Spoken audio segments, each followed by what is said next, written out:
Vamos a ver la importancia del hierro, su aporte mediante la forma oral intravenosa en enfermedad renal crónica. Mi conflicto de interés tiene que ver con laboratorios que tienen medicamentos para el tratamiento de la enfermedad renal, pero el más importante es que soy nefrólogo. Vamos a ver la siguiente agenda, en donde discutiré estos 6 puntos en específico, cada uno de ellos a mayor profundidad. Vamos a hablar de la prevalencia y fisiopatología de la anemia y la ferropenia. Noten cómo en México el riesgo de tener anemia prácticamente se incrementa acorde a la función renal. Alguien en diálisis tiene 8 veces más riesgo de tener anemia. De hecho, esta anemia es más frecuente y más severa también al haber diabetes. Parece ser que las personas con diabetes tienen mecanismos fisiopatológicos adicionales para tener anemia y ferropenia. Y tiene que ver mucho, como ya saben, con la absorción intestinal del hierro oral. En esta imagen vemos cómo las moléculas de hierro tienen que pasar diversos mecanismos por los cuales el enterocito es el responsable de absorberlos, transportarlos por ferroportina y hacer que recircule y se aproveche de manera apropiada. Pero en específico, todos estos caminos están regulados magistralmente por la hepcidina, esta proteína que es una proteína que ha sido prácticamente de sobrevida. Nuestro cuerpo la diseñó para ser sintetizada en el hígado para que no nos infecte, para que no empeoren las infecciones por bacterias siderófagas y también para regular los procesos de hierro durante periodos de inflamación. En la imagen vemos cómo Epsidina regula la absorción por el enterocito por la ferroportina, el aprovechamiento del hierro por los macrófagos también. Pero en específico, esta homeostasis del hierro es particularmente importante en las personas con enfermedad renal crónica, en donde la hepcidina está más alta porque recordemos que la enfermedad renal crónica es una enfermedad inflamatoria subclínica. Además de esto, esta hepcidina regula la disponibilidad del hierro en la circulación. Vean, en los 3 sitios más importantes, incluso para investigación y para el diseño de nuevas moléculas, la inhibe la absorción de hierro por ferroportina en el hígado y también por la utilización por los macrófagos. Así que tener hepcidina alta va a reducir el hierro circulante. Y en esta imagen de 5 paneles, en donde cada uno de estos paneles son los diferentes hierros que existen, desde fumarato ferroso, hierro polisacárido, el hierro de complejo quelado o nanopartículas de hierro, todos ellos hoy son tratamientos reales para la ferropenia, pero no importa porque si tienen hepcidina alta, todos ellos van a tener una absorción inapropiada, aunque sea el hierro, digamos, más moderno de todos. La hepcidina alta va a regular su absorción. Y pueden ver que únicamente los valores de hepcidina elevados, nada más esto, aumenta el riesgo de que las personas con enfermedad renal lleguen a diálisis. Pueden ver el análisis ajustado de que al dividirlo por cuartilas, la cuartila más alta, que es a partir de 25 de hepcidina, el riesgo se incrementa 37 veces más. Y además de esto, la enfermedad renal crónica propiamente contribuye a tener más ferropenia y baja eritropoyetina. En la imagen, vean en el panel izquierdo cómo literalmente el hierro se nos va por el riñón y se va al túbulo renal y se orina. Aparte de todo el mecanismo adicional que comenté, donde Epsidina pues regula su recirculación y aprovechamiento. Por eso es que es tan común observar ferropenia en personas con enfermedad renal crónica. En esta imagen se pueden apreciar diferentes definiciones de ferropenia en donde pueden apreciar que puede ser hasta el 78% de frecuente. Y no estoy hablando de personas en diálisis, ¿eh? Son personas con enfermedad renal crónica moderada inclusive. Así que es muy, muy, muy frecuente. Y lo peor de todo es que nos quedamos muy cortos evaluando la anemia y la ferropenia. En esta corte del CK-DOPS, donde más de 6.700 pacientes se evaluó que la repetición de la hemoglobina en los próximos 3 meses nada más se hace cerca de la mitad de los pacientes y lo que es peor aún, pueden ver a la izquierda, que la medición de los parámetros de hierro recomendados por la guía, como la saturación de transferrina o ferritina, nada más se miden en cerca del 50% de los pacientes en un periodo de 3 meses. O sea, sabemos que es frecuente, sabemos que es mala para la enfermedad renal crónica y aún así no hacemos mucho por corregirla. Y ya sabemos desde hace algún tiempo que tener anemia aumenta 36% el riesgo de progresión a necesitar diálisis. De hecho, vean cómo en el panel, hemoglobinas abajo de 13, no necesariamente menos de 10 o menos de 9, no, menos de 13, ya hay una asociación significativa para progresar. No nada más para progresar, sino también para parámetros cardiorrenales. Vean en esta corte de 50,000 personas en diálisis de cómo tener anemia aumenta el riesgo renal por 2 y el riesgo de un evento cardiovascular por 2 también. De nuevo, es peor aún leer que menos del 40% de estas personas recibe un tratamiento para la anemia.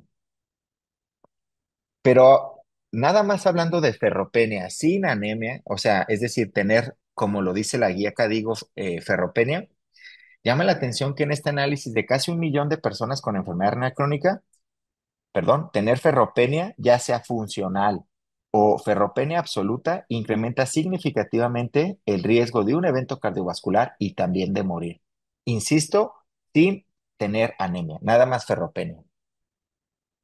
Sobre esta misma línea, se han visto en otros análisis, por ejemplo, en este de veteranos estadounidenses, que la ferropenia funcional y absoluta, insisto, estas personas van a aumentar su riesgo de hospitalizarse por insuficiencia cardíaca congestiva en el próximo año. Iluminé para ustedes lo que ellos definieron anemia funcional, anemia alta en rojo, la referencia que es en verde y la ferropenia que es lo amarillo. Pueden apreciar que los dos peores pacientes posibles son los azules y amarillos. Quiere decir que los pacientes que tienen ferropenia funcional y absoluta son los de más riesgo en absolutamente todas las mediciones. Y únicamente si midiéramos ferropenia por la saturación de transferrina, que de hecho es una de las métricas un poquito más certeras que existen, no es perfecta, pero bueno, es de las más certeras. Esta ferropenia aumenta 2 veces el evento cardiovascular y de falla cardíaca. Pueden apreciar aquí, si los ilumino en azul, donde es el peor escenario posible, una saturación de transferrina menos del 20%. Y conste que esto es totalmente independiente al valor de ferritina o de hemoglobina. En otra corte multinacional, donde la saturación de transferrina era menos de 46%. Vean qué valor tan alto tuvieron como una corte para hacer esta asociación. Con esto aumenta 30% el riesgo de morir y de nuevo es independiente la hemoglobina. Ven el primer panel con las cifras de saturación de transferrina. Ya a partir de 46 hay cierto riesgo, pero también obviamente en cifras muy bajas. De hecho, en el panel de color, vean cómo mientras más ferritina haya y una saturación de transferrina haya, es el color más rojo posible, lo que significa que estos pacientes tienen el mayor riesgo. Y en una corte del CK-DOPS, esa saturación de transferina menos del 20% no nada más se asoció a mortalidad, a progresión renal, también en análisis de calidad de vida.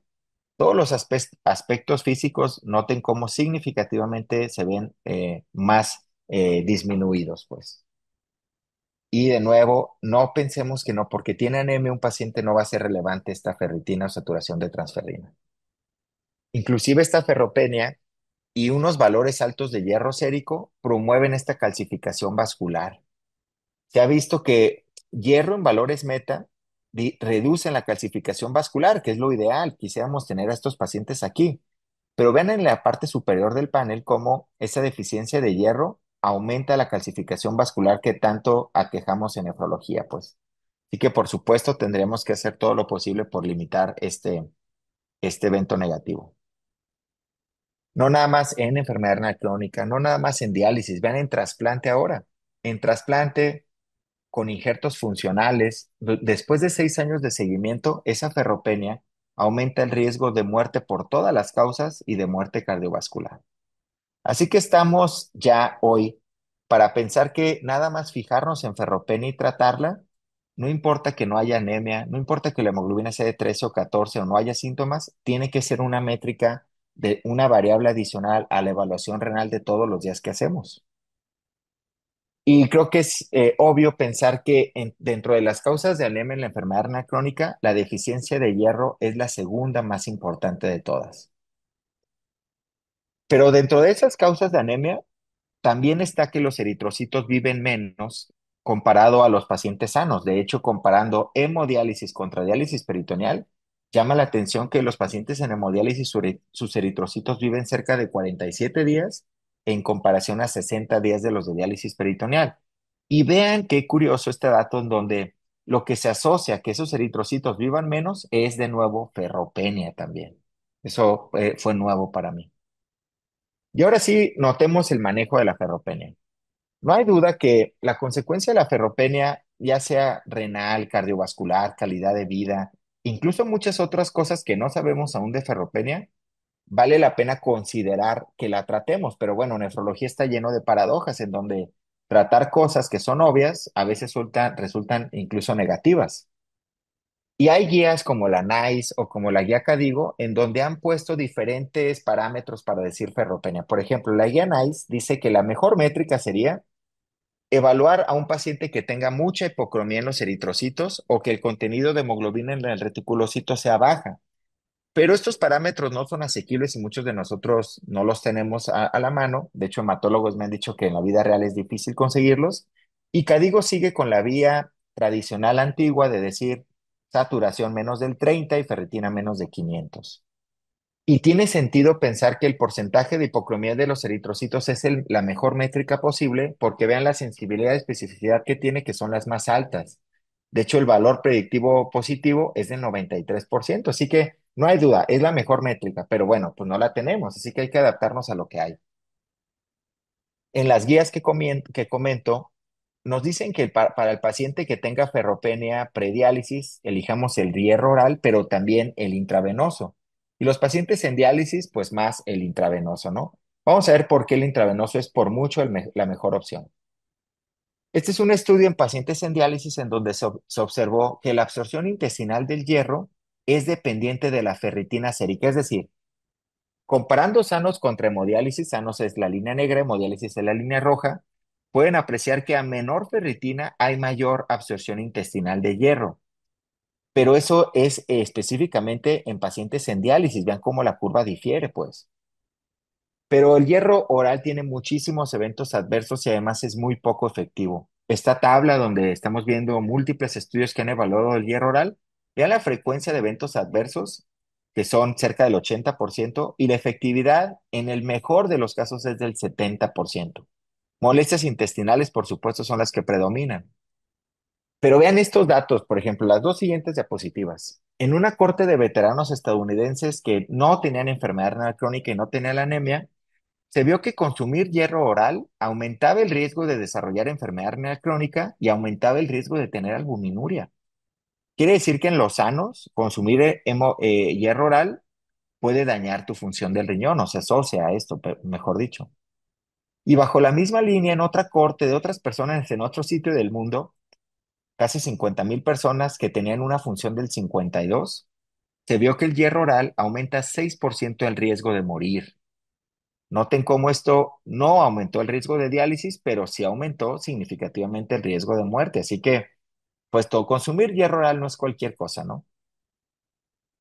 Y hay algunos hierros que prometen ser mejores que otros. Por ejemplo, maltosa férrica oral, los nuevos nanopartículas de hierro. Por ejemplo, en este ensayo clínico en donde esta maltosa férrica se toleró bien y aumentó la hemoglobina 0,5 en nada más 4 semanas.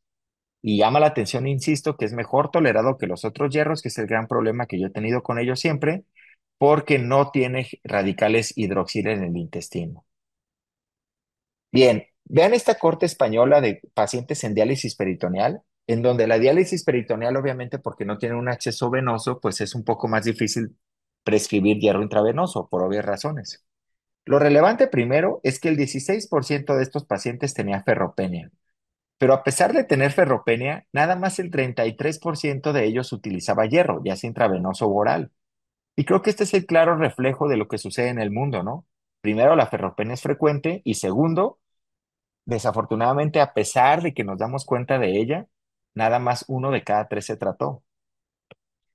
Por eso es que yo siempre les sugiero utilizar hierro intravenoso. Vean, por ejemplo, este metaanálisis, 75 ensayos clínicos, en donde el hierro intravenoso en comparación al oral, incrementa hasta 6,5 más gramos por decilitro la hemoglobina, es decir, es un mundo de diferencia. Y aparte reduce 26% la necesidad de transfusión, es decir, hierro intravenoso es mejor que el oral.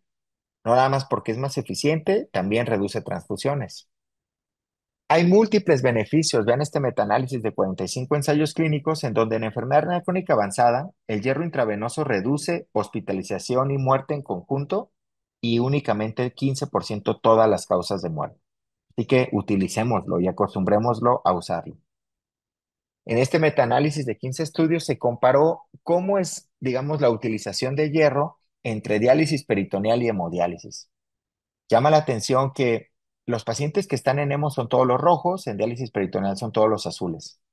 Llama la atención esto que en hemodiálisis se da más dosis de hierro, vean esto de aquí, pero aparte el oral es igual y la ruta por obvias razones se aprovecha casi siempre más en hemodiálisis la intravenosa que la diálisis peritoneal.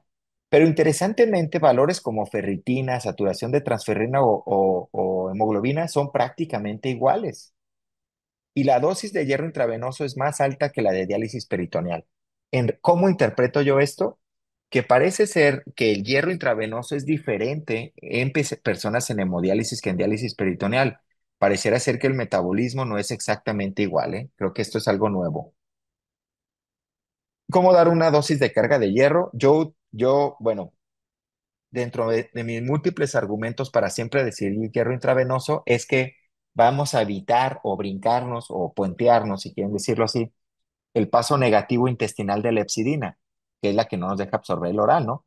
Ven aquí como el hierro intravenoso literalmente brincas el paso de hepsidina y al menos el paso de ferroportina y el duodeno, pues ya no te va a interferir la absorción, ¿no? Y eso pues suena lógico que el hierro intravenoso puede ser mejor nada más por esto. Y yo utilizo la fórmula de Ganzoni, típica, clásica, en donde evalúo cuánto hierro le falta a alguien con base en su hemoglobina global y la hemoglobina meta. Yo pongo 10 de hemoglobina. Hago mi fórmula que está aquí despejada para ustedes para terminar diciendo un paciente tiene entre 800 y 1,5 gramos más o menos de déficit. Casi siempre alguien de 60, 70 kilos va a andar cayendo en este rango, entre 600 y 1500. Y con eso les doy la carga completa de hierro. Hay diferentes presentaciones de hierro y ustedes decidirán cuál utilizar. Vean la famosa carboximaltosa férrica, en donde le puedes dar hasta 1,5 gramos a alguien, 2 gramos inclusive, en nada más 15 minutos, que es la gran ventaja. Así que una dosis grande de hierro en poquito tiempo. Pero pueden ver cómo la FDA tiene aprobación para dar hierro a dosis muy altas de otros tipos, ¿no? Hierro dextran, de alto peso molecular, gluconato férrico, ferumoxitol o carboxamaltesa férrica. Así que pueden decidir todos estos la dosis que quieran, está bien. Yo creo que hierro dextran a una dosis bastante alta, como 1200, yo lo utilizo en mi práctica clínica, 1200 en carga y me va bastante bien. Ven estos estudios muy interesantes en donde a ratas vieron el efecto hemodinámico e inflamatorio de los hierros, de diferentes hierros, todos prácticamente los que están en el mercado, pueden apreciarlos aquí. Me quiero concentrar en el gluconato férrico porque es el hierro que está en verde, en color verde en todas las imágenes, que es el color que más se asoció a hipotensión e inflamación. Pueden ver aquí, es el hierro más bajito de sistólica, el que más eleva TNF-alfa e interleucina 6. Así que hay de hierros a hierros, pero yo creo que, este es mi punto de vista, que el hierro de Dextran está demasiado satanizado y yo creo que no tenemos justificación para decir eso. La dosis alta de hierro es igual o más efectiva que los bolos múltiples. En este ensayo clínico se dio una sola carga de hierro isomaltosa de 1 gramo, vean, una sola carga contra múltiples dosis de 200 miligramos, uno contra el otro, ¿no? Vean cómo el riesgo de hipersensibilidad es menos del 0%, sube más la hemoglobina y los eventos cardiovasculares se reducen con la dosis intravenosa. Aparte, mejora más rápido, por obvias razones, las métricas de saturación de transferrina y ferritina. En diálisis peritoneal es muy seguro el hierro intravenoso. De hecho, el evento adverso es del 0,6%, o sea, es 0% el hierro de Dextran. Vean cómo rápidamente sube la hemoglobina, más o menos en un transcurso de 60 días, la sube casi uno, sube ferritina, obviamente, y el hierro intravenoso es más seguro que inclusive pasar un AINE como naproxen, por ejemplo, o pasar paracetamol o penicilina. Y de esos fármacos nunca decimos nada, ¿no?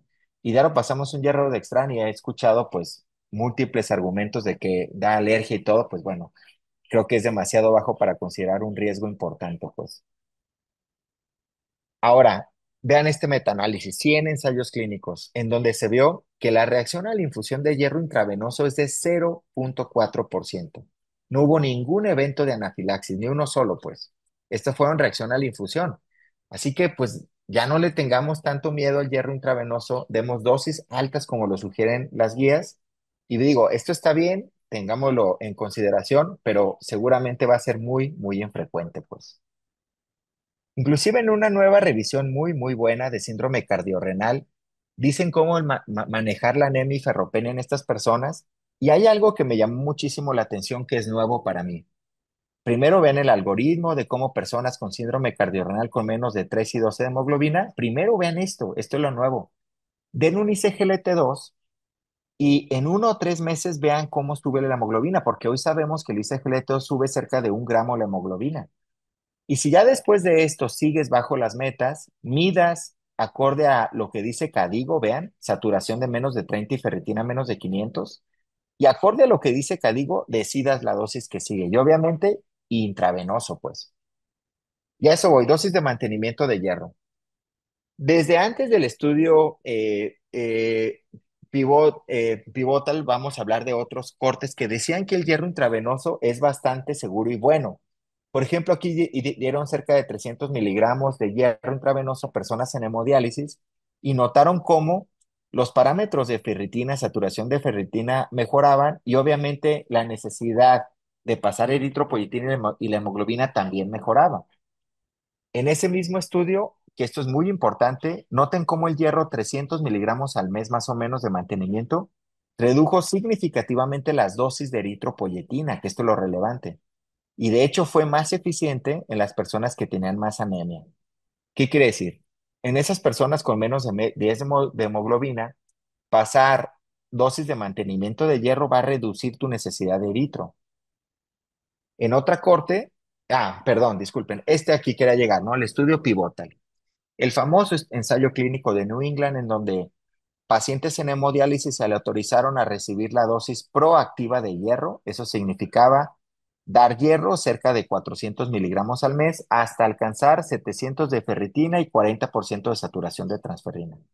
Contra la dosis reactiva, que es pasar hierro únicamente cuando hubiera ferropenia. Evaluaron los eventos cardiovasculares importantes y cada uno de ellos por separado y sorprendentemente se vio que la dosis proactiva de hierro reduce 22% el evento cardiovascular. De hecho, esa dosis proactiva reduce 16% muertes por todas las causas, hospitalización por falla cardíaca y aparte redujo cerca de 7.500 de eritropoyetina al mes. Bastante bueno. Y de aquí en adelante vamos a ver como 5 o 6 post-hoc del estudio pivotal muy interesantes. Vean este primero. El mismo, un post-hoc del pivotal, en donde se vio que dosis altas de hierro reducen en específico el evento de falla cardíaca. Pueden ver las figuras cómo difieren y vean cómo la hospitalización por falla cardíaca y todas las hospitalizaciones por falla también la redujo. 76% de estos pacientes eran admitidos por congestión vascular y bueno, esto lo redujo importantemente, pues. Otro post-hoc del pivotal en donde se vio que la dosis alta de hierro reduce el evento de infarto agudo del miocardio, fatal y no fatal. Vean cómo se divide perfectamente. Esa es la dosis que queremos, ¿no? La proactiva. Otro post-hoc en donde se vio que cómo aumenta la hemoglobina con el hierro intravenoso sin incrementar el riesgo de un evento vascular cerebral. Esto es muy importante porque habíamos aprendido antes que si elevábamos la hemoglobina pero con eritropoyetina había más eventos cardiovasculares. Bueno, parece que eso no es lo mismo con hierro, no es lo mismo que incrementes tu hemoglobina con hierro o con eritropoyetina. Con hierro es seguro, pues. Otro post-hoc del pivotal. No, disculpen, este ya no es post-hoc del pivotal. En esta corte se vio que la dosis alta de hierro al mes reduce los eventos adversos en general. Vean la dosis alta al mes, 1121 miligramos contra nada más 360, alta contra baja, rojo contra azul, y vean esa reducción de 38% de eventos renales, de eventos negativos en general, todos, pues. Y aparte, también de infarto agudo del miocardio y de hospitalización por falla cardíaca. De hecho, yo doy dosis de hierro semanales a alguien en diálisis, doy 100 a la semana, pero en este estudio se vio, es un ensayo clínico, que dar una dosis semanal, una dosis quincenal de 100 miligramos es lo mismo que dar 500 miligramos cada 10 semanas. ¿Me entienden? Es como bolo cada 10 semanas contra cada 2 semanas. Fue igual porque vean los cambios en ferritina, saturación de transferrina y mantener hemoglobina. Así que yo por práctica clínica que he adoptado por Pivotal, yo doy 100 a la semana y así me mantengo todo el tiempo, pues. Hay riesgos de pasar hierro intravenoso. Por ejemplo, vean este estudio en donde se vio con células cultivadas de pacientes con enfermedad renal crónica cómo los efectos inmunológicos del hierro intravenoso y dividieron diferentes hierros, se los pongo aquí al lado a ustedes, pero pareciera ser que el peor hierro de todos fue el hierro sucrosa. ¿Por qué? Porque el hierro sucrosa redujo la proliferación de linfocitos y aparte redujo la viabilidad de los monocitos. Todos los demás hierros fueron prácticamente iguales, pero este fue el peor de todos. Eh, Se ha visto que si a alguien le preocupaba dar una dosis alta de hierro, como lo hizo Pivotal, como lo hago yo, por el riesgo de infecciones, eso no fue así. Este fue un post-hoc en donde dar esa carga de hierro, vean como todas las infecciones, hospitalizarte por infecciones o morirte por infecciones fue prácticamente neutro. Y fue exactamente igual también si tienes catéter o fístula, pues fue lo mismo. Pero siempre me justifico en esta corte donde pacientes en hemodiálisis que estaban hospitalizados por una infección, 22.800 pacientes con hemo hospitalizados por una infección, neumonías, bacteremias o cualquier otra, vieron si recibir durante esos 14 días hierro intravenoso se asociaba al riesgo de morir. Recuerden que antes la hipótesis decía que si tenías infección y te pasaban hierro, la infección empeoraba y te morías más, ¿no? Pues paradójicamente fue lo opuesto, porque aquí se vio que dar hierro durante esa infección se asoció a reducir 14% el riesgo de mortalidad. Sorprendente, pues. Pero ha habido cortes como esta en llama hace poco tiempo, perdón, fue un metaanálisis de 15 ensayos clínicos en donde dicen que el hierro intravenoso se asoció a incrementar el riesgo de infecciones, inclusive en el de enfermedad renal crónica, 15% más riesgo. Bien, así que bueno, pues la información está para todos, ¿no? Pero, por ejemplo, ¿qué tal en críticamente enfermos? En pacientes en la terapia intensiva, en este metaanálisis de 5 ensayos clínicos, si veo que dar hierro intravenoso u oral en esos críticamente enfermos no cambió la necesidad de transfusiones, ni la hemoglobina, ni la mortalidad. Fue neutro, pueden ver los prismas de las imágenes. Pero eran estudios con mucha heterogeneidad. Pero en la terapia intensiva que vemos ferropenia, de hecho eso lo vamos a encontrar en 1 de cada 3 pacientes. Vean este ensayo clínico que aleatorizó manejar esa ferropenia, pero por la hepcidina. Es decir, tenías ferropenia, aquellos que tenían hepcidina baja o alta les daban hierro, acorde a la hepcidina. Por ejemplo, hepcidina menos de 20 era bajita, les daban 1 gramo de carboximaltosa férrica y aquellos que tuvieran entre 20 y 40 de ferritina les daban carboxi más eritropoyetina y eso sí redujo el riesgo de morir. Este estudio es muy interesante porque este estudio nos da pie a pensar de que la ferropenia puede ser tratable y obviamente puede tener cosas positivas en la terapia intensiva siempre y cuando no haya tanta inflamación mediada por hepcidina, ¿no? Pero hay estudios como esta corte en donde pasar hierro en lesión renal aguda no tuvo ningún impacto positivo, por ejemplo, en requerir diálisis, en recuperar función renal o incluso en cifras de hemoglobina. Hagan de cuenta que no pasaron nada. En hemodiálisis, por ejemplo, en esos pacientes inflamados que tienen ferritina cerca de 770, aún así los pacientes responden a hierro. Eso fue por el estudio Drive 1 y Drive 2, en donde tenían ferritinas altas y aún así les pasaron hierro y noten cómo tuvieron su hemoglobina 1.6 y redujeron su necesidad de eritropoyetina. Lo mismo se vio en este que es el Drive 2, donde esos pacientes con ferritinas altas les dieron hierro y vean cuánto reducen la necesidad de eritropoyetina significativamente, pues. Así que vale la pena que inclusive en esos de ferritina alta, no por eso limitemos dar hierro o no.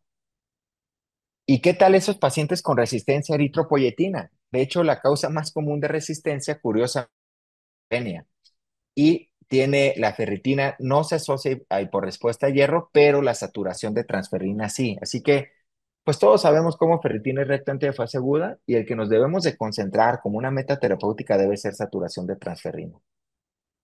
Y se ha visto que aquellas personas con más de 700 de ferritina tienen una asociación a mortalidad. Pueden ver la curva, les ilumina en amarillo el 700.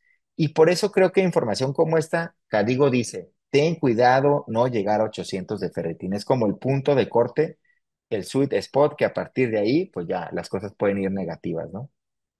Pero para interpretar bien la ferritina sérica cuando hay inflamación e infección, en esta revisión hicieron unos excelentes comentarios, perlas para mí. Por ejemplo, el siguiente, ¿no?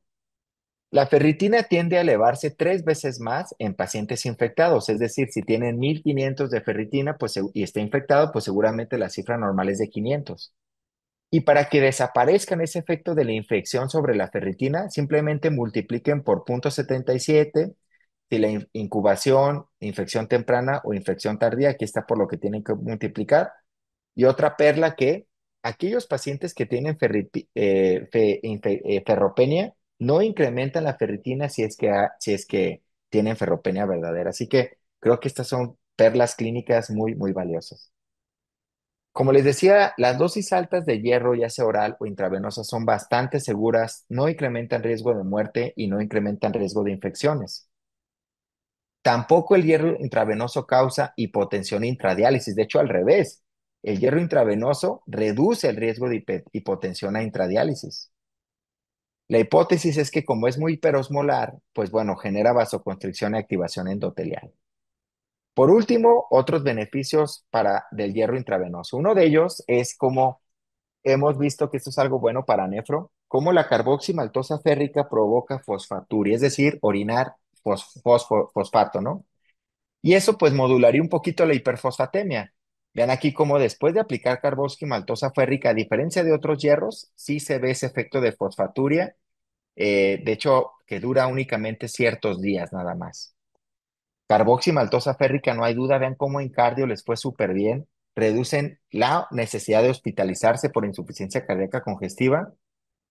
El citrato férrico corrige la anemia y aparte métricas del trastorno mineral óseo. Vean cómo eleva hemoglobina, baja la resistencia a hemoglobina, pero también reduce fosfato.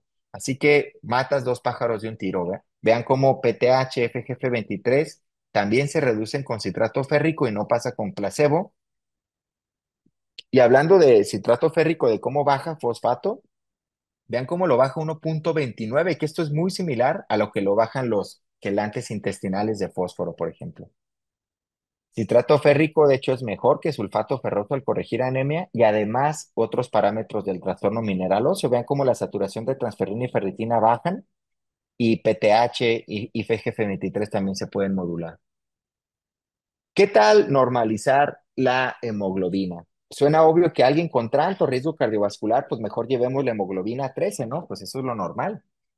Pero el estudio CREATE, el CORE y el TREAT intentaron eso hace prácticamente 20 años y fueron negativos porque ellos se asociaron con más riesgo de muerte. Y por eso es que balancear los beneficios y riesgos de dar eritropoyetina es artesanal en nefrología. Quiere decir que si yo tengo a un anciano de 90 años con hemoglobina de 9 que no camina, no hace actividad física, pues probablemente le deje 9 y no le dé eritropoyetina. Pero si yo tengo un joven de 20 años que va a la escuela, que juega fútbol y tiene hemoglobina de 10, probablemente le dé eritropoyetina y lo quiera llevar a 12. ¿Me entienden? Esto depende de cada paciente, pues. Porque los niveles de hemoglobina sí se asocian a calidad de vida.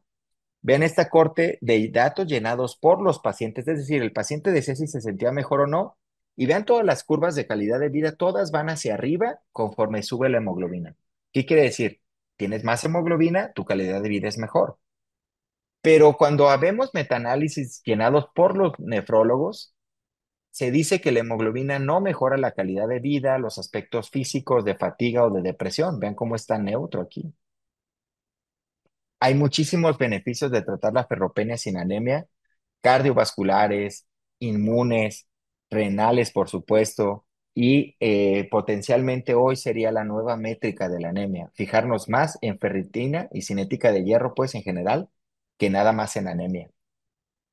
Obviamente hay riesgos del hierro, pero hay muchos más beneficios. Por ejemplo, en esta imagen, que es, vean, desde 2019, el riesgo de hipersensibilidad es del 0%. El riesgo de una infección activa es prácticamente nulo, acorde a lo que hay. Va a haber hipofosfatemia, que eso es bueno para nefrología. Queremos inducir que orinen fósforo, al menos por unos días. Pero vamos a ganarle la eritropoyetina, a los costos, a las transfusiones, eventos cardiovasculares y vamos a subir calidad de vida. Así que creo que la balanza para mí es obvia, pues. Concluyo que la anemia en enfermedad renal crónica es multifactorial, pero hay que hacer énfasis en la ferropenia y en deficiencia de eritropoyetina. Siempre administremos hierro antes de eritro. Para mí la mejor ruta es la intravenosa, mucho más que la oral. La meta la sigue diciendo Cadigo, 10 a 12 de hemoglobina está bien, pero recuerden que a mayores dosis de eritropoyetina va a haber más eventos adversos. Desafortunadamente, los nuevos fármacos, como los HIF, no han demostrado ser lo que prometían, pero los otros, como el citrato férrico que mejora tu anemia, tu ferropenia y el trastorno mineral óseo, pues suenan muy prometedores.